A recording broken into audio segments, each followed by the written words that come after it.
All right, let's jump into Tier 2, headlined by Saquon Barkley, now a Philadelphia Eagle. He comes in at 6th on your list, Matthew. We'll get to him. Just in front of him, Jonathan Taylor, Jahmyr Gibbs, Derrick Henry on the other side of Barkley, and then Isaiah Pacheco, Kyren Williams, Travis Etienne Jr., coming off a massive workload in Jacksonville last year, and then Devin Achane, who is maybe the highest variance running back on the board. But let's start off, Matthew, with Saquon. I think there is some uncertainty here, and it mainly revolves around, is he going to get goal line work for a team that obviously loves the tush push? And also, is he going to get receiving work, which Philadelphia running backs historically have not had with Jalen Hurts? And that's the concern, right? Since Jalen Hurts became the starter, the Eagles are 28th in the NFL in running back targets, right? Think about DeAndre Swift. Last year, DeAndre Swift, who comes there, like, that was his whole game prior to he went to Philadelphia, was he was this great pass-catching running back out of the backfield. He had a career low target share last year. Now they ended up using him. You know, he got a huge workload. And the other argument is he's Saquon Barkley. He ain't DeAndre Swift, right? He's not some of the other guys they've had there. But yes, that is a concern. Jalen Hurts, throughout his career as a starter in Philadelphia, has not shown a propensity to dump it off to the running back. And so, if Saquon's not getting a big target share, like, he'll get some because he's Saquon and they're paying him a lot of money for a reason. But just that's the concern, is that does his passing game production go down a little bit? And then there's concerns to me about his touchdown equity again, because even if Hurts doesn't run it as much as he did previously last year, and again, and no Jason Kelce on the offensive line, that's going to hurt a little bit. But you don't. It's a slight concern. Yeah, all that said, it's a better offense and it's a better offensive line. Right, he's going to have more opportunities. While the receptions are concerned, he'll have more opportunities to score the football. Look at this number right here. DeAndre Swift had 14 carries inside the 5 last season. That was 11th in the league. Saquon only had 6 carries inside the 5 last season, which was 33rd, and that's just being on the Giants offense. If you go to Saquon's year before that, when the Giants made it to the playoffs, right? Saquon had his best year since his rookie year. He had 15 carries inside the 5 and scored 7 touchdowns like that.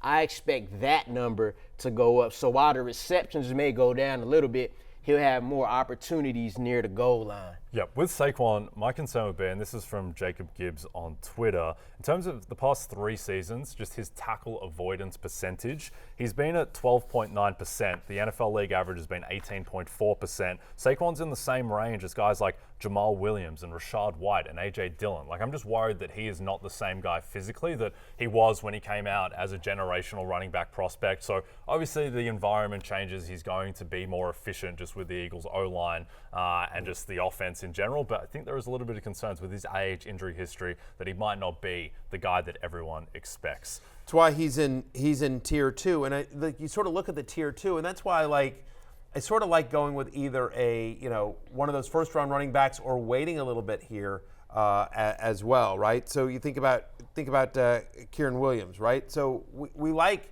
Kyren Williams, right? But there's concerns about injury, right? This is somebody who has missed 5 games each of his at least 5 games each of his years in the pros, and now there's this weird stuff, Lawrence. Like, he's going to be returning punts. Yeah. Do you see that from McVay?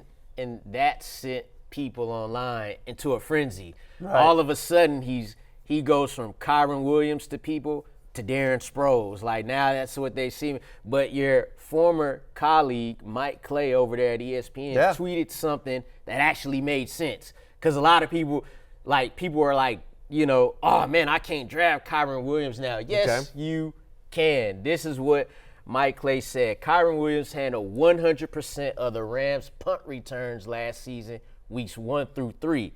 In that span, he played 86% of the offensive snaps. Do we like that? I think we do. He saw 19 targets and had 39 carries in that span. Then he took over. Only one of those games, Cam Akers had the game where he went 22 carries, 29 yards. Yeah. After that, it was all Kyren Williams, right? So he's still returning punts. This is what a lot of people don't understand. Like, fantasy aside, punt returning, you got to trust the guy you put back there. Sure. Do I expect Kyron Williams to return every punt this season? No. Absolutely not. He may start out, returning the punts, and they'll be like, all right, we found somebody, you're back to Kyron Williams. Also, too, he averaged 21.3 fantasy points per game last year. No one else as a running back had more than 18. So just take that into consideration. Remember, we're not drafting him like a top 3 to 5 running back like he was last season. So we kind of already have the Blake Corum role baked into that. Yep. So if he gets 65% of the snaps, like, we cool with that. The positives of the punt return thing is that obviously McVay is not worried about any health concerns. That's one of the big knocks on Kyron Williams. And maybe they think that, they're going to get some quality snaps from Blake Corum. So, okay, if Kyron Williams has to take a handful of snaps to return punts, okay, that's fine because we've got Corum to handle that, to take on a little larger workload here. But that's why Kyron Williams, despite last year, despite the massive success, the massive workload, that's why Kyron Williams is in Tier 2 as opposed to Tier 1 because just based on the production last year and the expected role this year, he would still be Tier 1. But that's why he's there. And then the next guy in Tier 2, I don't know if we're going to let's jump to Devin Achane, who is, I think, Matthew, the skill position player with maybe the widest range of outcomes this season of anyone. Where if Raheem Mostert gets hurt and Devin Achane assumes closer to bell cow responsibility, he could be the #1 running back in fantasy. Like, that's a viable outcome, and he could also just be in a timeshare and not be particularly enjoyable to manage in fantasy. So where do you sit on Devin Achane? I'm in on Devin Achane. I'm actually in on both Dolphins running backs at cost. Like, to your right, like, what are we doing? Playing for second?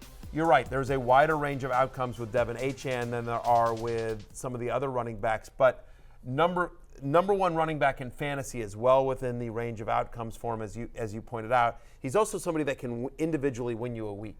We saw that last year multiple times, and so getting rid of there are health concerns. And if we knew for a fact, if Mike McDaniel came out and said, by the way, I'm guaranteeing you guys 17 touches a game for Devin Achane, you're like, he's going as a top 4 running back, right? I mean, he's got, he might, right? I mean, he's right up there. So the problem is we just don't know, is it going to be 10 touches a game, 12 touches a game, or could it be 17 to 19? We just don't know that. This is somebody, I will say, Achane is somebody who did get a decent workload at Texas A&M in the SEC. And if you go back and watch the film, like, this is somebody that used to, it wasn't just all sweeps. Like, they would run him off tackle. They would run him between the lines. So, like, he's a tougher guy than you think. And so I'm in on Achane in a big way. I just think elite talent, and we saw it on display in flashes last year. Going to take another step this year. And just real quick, Tyreek Hill, Jalen Waddle, Braxton Berrios, and Malik Washington. Those are the 4 active receivers on the Dolphins right now. The other guys are hurt right now, but 3.5 targets per season last year. They've already experimented with putting Devin Achane out wide, so they will use him in that way as well.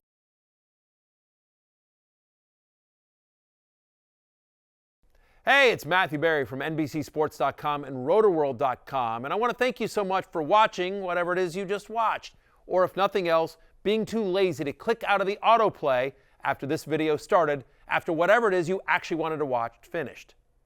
But now that you're here, I'd like to take a moment here to ask you respectfully now, okay? I'm asking you respectfully to subscribe to the NFL on NBC YouTube channel. You'll get the latest RotoWorld fantasy news headlines, all sorts of great shows, including my own Fantasy Football Happy Hour. So go subscribe now. Again, I'm asking respectfully.